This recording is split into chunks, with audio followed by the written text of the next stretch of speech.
გამარჯობა, თქვენ უყურებთ ახალმბებს იბერიაზე, მე თამარ გედევანიშვილი ვარ. კონსტიტუციის ცვლილებების პროექტს დღეს კენჭის უყრიან შეხვედრა 3 საათზე დაიწყება.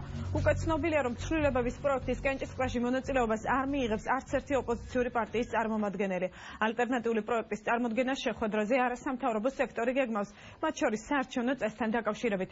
თაკო ტომარაძე მუშაობს თემაზე, ის პირდაპირ ეთერში ჩაგვერთვება. თაკო, რას მოიცავს არასამთავრობოების ინიციატივა? თამარ, კენჭისყრამდე რამდენიმე საათით ადრე არასამთავრობო სექტორის წარმომადგენლები და რამდენიმე კონსტიტუციონალისტი ერთობლივ განცხადებას ავრცელებს. სამოქალაქო სექტორი დღეს აცხადებს, რომ კენჭისყრაზე მისვლის შემდეგ ისინი კომისიის წინაშე დააყენებენ ალტერნატიულ პროექტს. ალტერნატიული პროექტის ძირითადი ნაწილი უკავშირდება საარჩევნო სისტემას, მანდატების გადანაწილებას და საარჩევნო ბარიერს. ორი ძირითადი ალტერნატიული ვარიანტით იქნებიან წარმოდგენილები. სამოქალაქო სექტორის წარმომადგენლები კომისიის ხდომაზე, მათ შორის პირველი ითვალისწინებს საარჩევნო ბარიერის 3%-მდე დაწევას, რაც შეეხება გადაუნაწილებელ მანდატებს. პირველი ვარიანტის მიხედვით გადაუნაწილებელი მანდატები ბარიერს გადალახულ ყველა პარტიას პროპორციულად უნდა გადაუნაწილდეს, პირველ ადგილზე გასულ პარტიას კი მხოლოდ მცირედი უპირატესობით. რაც შეეხება მეორე ვარიანტს, მეორე ვარიანტიც ითვალისწინებს საარჩევნო ბარიერის 3%-მდე გადალახვას, თუმცა რაც შეეხება გადაუნაწილებელ მანდატებს, მეორე მოდელის მიხედვით გადაუნაწილებელი მანდატები პირველ ადგილზე გასულ პარტიას უნდა გადაუნაწილდეს იმდენი რაოდენობით, რამდენიც საჭიროა მათი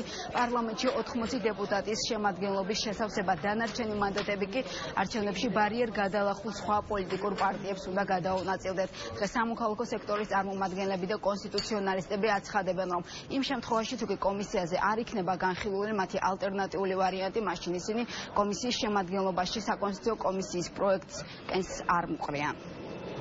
პირველი ალტერნატივა ეს არის 3%-იანი ბარიერის 3%-მდე დაწევა და მანდატების პროპორციულად განაწილება, რაც მცირედ უპირატესობას აძლევს არჩევნებში გამარჯვებულ პარტიას, თუმცა ეს არ არის ისეთი დრამატული, როგორიც შემოთავაზებულია და მეორე ალტერნატივა, რომლის მიხედვითაც არჩევნებში გამარჯვებულ პარტიას შეევსება მანდატები 80 დეპუტატამდე იმისთვის, რომ დააკომპლექტოს მთავრობა და ეფექტურად განახორციელოს ხელისუფლება. ჩვენი მთავარი მიზანი არის ის, რომ პრეზიდენტი პირდაპირ იყოს არჩეული, შესაბამისად ჩვენ არ გვაქვს პრობლემა იმ მუხლებთან დაკავშირებით, რომელიც მოქმედ კონსტიტუციაში არის, ამასაც დავაყენებთ კენჭისყრაზე.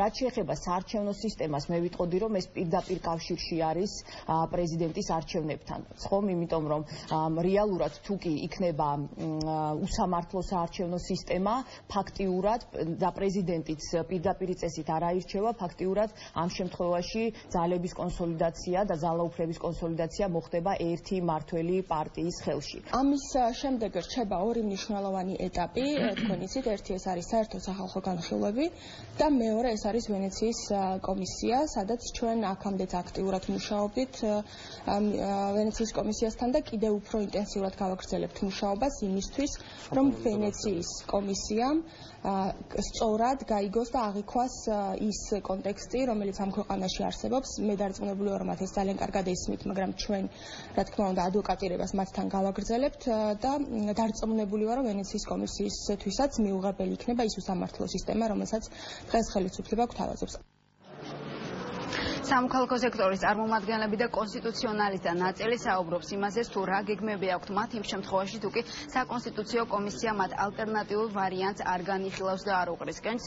როგორც სამოქალაქო სექტორში აცხადებენ, უახლოეს პერიოდში ასეთ შემთხვევაში ისინი დაიწყებენ საზოგადოების ფართო სპექტრის ინფორმირებას მათ შენიშვნებთან დაკავშირებით და ასევე მათ შენიშვნებს ისინი გადაუგზავნიან უკვე მოგვიანებით ვენეციის კომისიას. გაითვალისწინებს, თუ არა საკონსტიტუციო კომისია ამ კომპრომისულ ვარიანტს, ეს ზუსტად 1 საათში ხდება ცნობილი, ზუსტად 3 საათზე არის ჩანიშნული საკონსტიტუციო კომისიის ფორმატში საკონსტიტუციის საბოლოო პროექტის კენჭისყრა.